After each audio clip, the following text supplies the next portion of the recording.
دوستو یہ کہانی ایک جان نامی شخص کی ہے جو بہت ہی امیر تھا اور جانا پہچانا بزنس مین تھا۔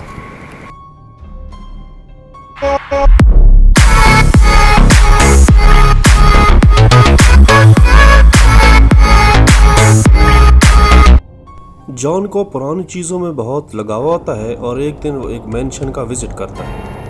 مینشن میں موجود گری گارڈز اور گارڈس کو دیکھ کر جان خیالوں میں کھو جاتا ہے، جہاں اس کا سارا دن بیت جاتا ہے اور اسے پتہ ہی نہیں چلتا۔ جان سو جاتا ہے اور جب جان کی آنکھ کھلتی ہے تو اس وقت اندھیری رات ہوتی ہے۔ وہ بہت گھبرا جاتا ہے۔ اتنی اندھیری رات میں ایک پرانا مینشن ایک بہت خوفناک منظر پیش کر رہا ہوتا ہے۔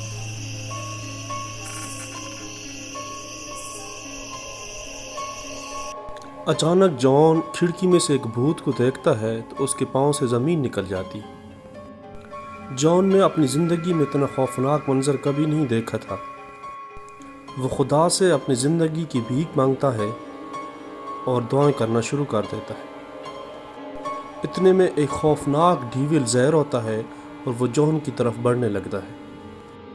جان اتنے خوفناک بھوت کو دیکھ کر بے ہوش ہو جاتا ہے۔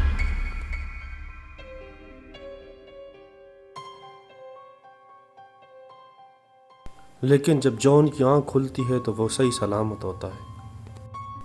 ہوتا کچھ یوں ہے کہ بھوتوں کی ملکہ جان کی دیوانی ہو جاتی ہے اور وہ اس کی محبت میں گرفتار ہوتی ہے۔ وہ اپنے ہی طبقے کے بھوتوں سے لڑنا جھگڑنا شروع کر دیتی ہے، جس سے ایک شدید لڑائی جو ہے وہ پیدا ہوتی ہے۔ بھوتوں کی ملکہ اپنے قبیلے کے لوگوں کو مار کر جان کی زندگی بچاتی ہے۔ جان زندگی بھر اس منظر کو نہیں بھولتا۔